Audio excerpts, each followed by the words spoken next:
Hi hello എല്ലാവർക്കും നമസ്കാരം. അപർണയാണ്.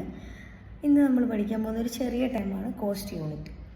എന്താണ് കോസ്റ്റ് യൂണിറ്റ് എന്ന് ചോദിച്ചാൽ, നമ്മളൊരു പ്രൊഡക്റ്റിൻ്റെ ആയിക്കോട്ടെ, ഒരു സർവീസിൻ്റെ ആയിക്കോട്ടെ, എന്താണെങ്കിലും നമ്മൾ കോസ്റ്റ് എക്സ്പ്രസ് ചെയ്യാനും അത് അസർട്ടൈൻ ചെയ്യാനും അഥവാ കണ്ടുപിടിക്കാനും ഉപയോഗിക്കുന്ന ആ യൂണിറ്റിനെയാണ് കോസ്റ്റ് യൂണിറ്റ് എന്ന് പറയാം. ഒരു എക്സാമ്പിൾ പറഞ്ഞാൽ, നമ്മളിപ്പോൾ ഒരു ഷോപ്പിൽ പോയിട്ട് കുറച്ച് അരി വാങ്ങിക്കുകയാണ്. അരി വാങ്ങിക്കുമ്പോൾ നമ്മൾ എന്താ പറയുക, 1 കിലോ അരി തരൂ എന്നാണ് പറയുക അല്ലേ.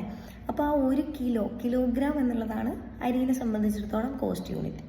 അതുപോലെ ഇപ്പോൾ ട്രാവൽ ചെയ്യുന്ന സമയത്താണെങ്കിൽ നമ്മൾ കിലോമീറ്ററാണ്, ഡിസ്റ്റൻസിനെ അസർട്ടൈൻ ചെയ്യാൻ കിലോമീറ്ററാണ് ഉപയോഗിക്കുക.